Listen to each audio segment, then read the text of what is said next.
After watching Tokyo Ghoul, one question stays with you forever. It has no answer. Kaneki Ken is where that question first takes shape, not as a hero or a villain, but as a fragile human being standing at the edge of something he never asked for. And if you think this story is about ghouls, violence, or shock value, then you are already missing the trap it sets, because the question Tokyo Ghoul asks does not stay on the screen. It follows you long after the credits fade, waiting for the moment you realize it was never about Kaneki alone, but about the line you hope you never have to cross, and whether that line even exists. Before blood, before hunger, before masks and screams, Kaneki is painfully ordinary, the kind of person the world barely notices, gentle in a way that feels outdated, bookish in a society that rewards sharp elbows, quiet not because he has nothing to say, but because no one ever waits long enough to hear it. And this matters because monsters are easy to dismiss when they are born evil. But Kaneki is not born that way. He is shaped slowly by small, invisible injuries that never look serious enough to justify what they become later.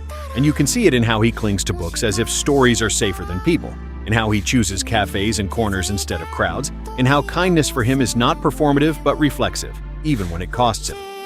His mother dies when he is young, not in a dramatic blaze of meaning, but in exhaustion, in quiet suffering, in the way adults disappear while children are still trying to understand the rules of the world. And Kaneki grows up learning the first lesson that never leaves him, that love often comes with pain attached, and that enduring it silently is somehow virtuous.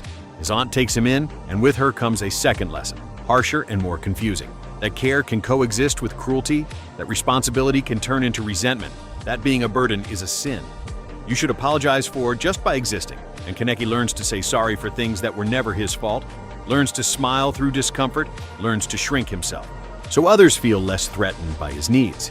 This is not supernatural tragedy.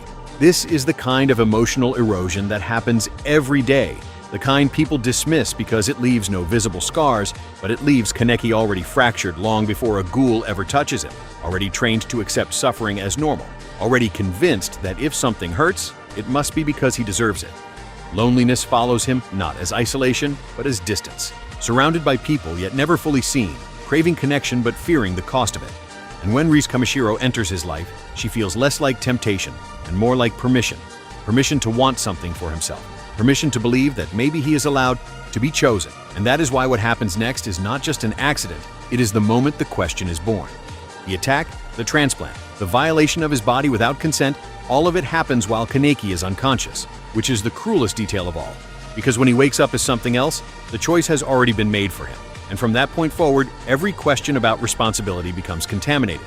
Because how do you assign blame to someone who never agreed to the terms of their own existence?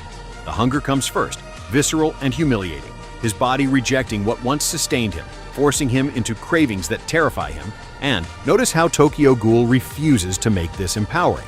There is no thrill in his transformation, only nausea, panic, and shame, because becoming a monster here is not about gaining power. It is about losing the ability to live the way you used to. And Kaneki fights it not because he wants to be human in some abstract moral sense, but because he wants to remain himself, or at least the version of himself he recognizes. He tries to cling to rules, to moral compromises, to half measures, telling himself he can survive without harming anyone, telling himself that if he is careful enough, disciplined enough, he can keep the world neatly divided into good and evil, human and ghoul. But the world does not reward that effort. It punishes it over and over until the question sharpens into something unbearable. Was Kaneki breaking, or was he finally becoming what the world always made him? When Jason captures him, the story stops pretending this is about survival logistics and becomes about identity under pressure, about what happens when pain is no longer an interruption but the environment itself. And the torture is not important because it is graphic. It is important because it is systematic, designed to strip away the illusion that endurance alone is noble. Jason does not just hurt Kaneki. He mocks the idea that suffering has meaning, forces him to choose between impossible options, counting numbers, making him decide who deserves pain, teaching him the lesson Kaneki has been avoiding his whole life, that neutrality is not safety, and that refusing to choose is still a choice with consequences. This is where the white hair appears, not as a power-up, but as a visual confession. The body admitting what the mind has been trying to deny, that something fundamental has shifted. And when Kaneki accepts that he cannot remain untouched, when he stops apologizing for existing, when he decides to bear the weight of violence himself rather than pretending it does not exist, the question becomes impossible to ignore. Trauma does not create a new person here. It reveals what has been waiting beneath. The surface, the capacity for decisiveness, for cruelty, for protection, and also for self-erasure. Because Kaneki does not become free, he becomes responsible in a way that feels like a sentence rather than a victory. And when he says he will shoulder the sins so others do not have to, it sounds noble until you realize it is the same logic that trapped him as a child, just weaponized. This is where free will enters the conversation and immediately begins to crack. Because if Kaneki had a choice, if he truly chose to become a monster, then responsibility makes sense, blame makes sense, punishment makes sense. But what does choice mean when every available option is already soaked in blood, when refusing to act leads to more suffering than acting, when inaction is framed as cowardice and action as monstrosity? You have felt this, even if your circumstances were smaller. The pressure to decide between versions of yourself you do not want to be. The moment when doing nothing is no longer neutral, and you are told that whatever happens next is on you. And still, the question remains. Determinism offers another escape. The idea that Kaneki never stood a chance, that his trauma, his poverty, his loneliness, his social position all pushed him toward this outcome like dominoes falling in sequence. And there is comfort in that, because it means no one has to be blamed. Not Kaneki, not society, not you, just the machinery of cause and effect grinding forward. But Tokyo Ghoul refuses to let that comfort settle, because Kaneki is not passive. He resists, he hesitates, he reflects, he tries to redefine the terms even when they hurt him. And that resistance matters. If everything was inevitable, then his suffering loses its moral weight, becomes background noise, and the story never lets you treat it that way. You watch him struggle precisely because it feels like something could have gone differently, and that feeling refuses to die. And still, the question remains. Existentialism steps in with its sharp clarity, the claim that we are condemned to be free, that meaning is not given but created through action, that even in horror, choice defines us. And Kaneki seems, on the surface, like the perfect example, someone forced into an absurd situation who nonetheless chooses who he will be within it. But here is where the theory breaks, because Kaneki's choices are made under conditions that actively deform the self-making. Them. What does freedom mean when your body betrays you, when your mind fractures to survive, when every decision reinforces a role you never auditioned for, and when the cost of authenticity is annihilation?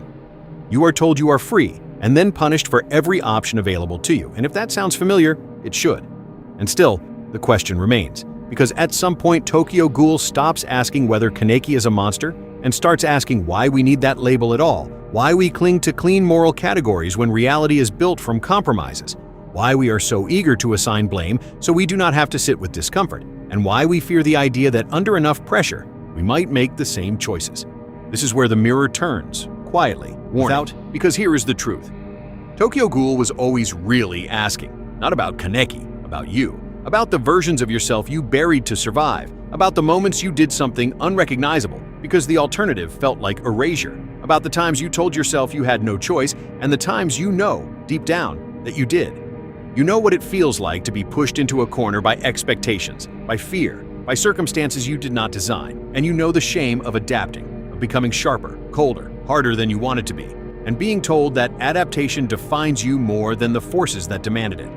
You know the exhaustion of carrying responsibility for outcomes that were never fully yours, and the loneliness of realizing that people prefer simple stories where someone is good or evil, strong or weak, rather than admitting how thin the line really is. Tokyo Ghoul does not offer you absolution, and it does not offer you condemnation. It offers you recognition, the unsettling sense that survival itself can feel like a moral failure when measured by impossible standards. You are not given an answer because an answer would be a lie, a way to close the wound without understanding it, and the story refuses that mercy. So the question returns, softer now, more personal. Did Kaneki choose to become a monster, or did the world leave him no other option? And if you sit with it long enough, you realize the real fear is not that you cannot answer it, but that you already know why it scares you. If this question stayed with you, you already know what it means. And if you want to keep sitting with stories that refuse to let you look away, you know where to find us. Because some questions are not meant to be solved, only carried, and this one will not let you put it down.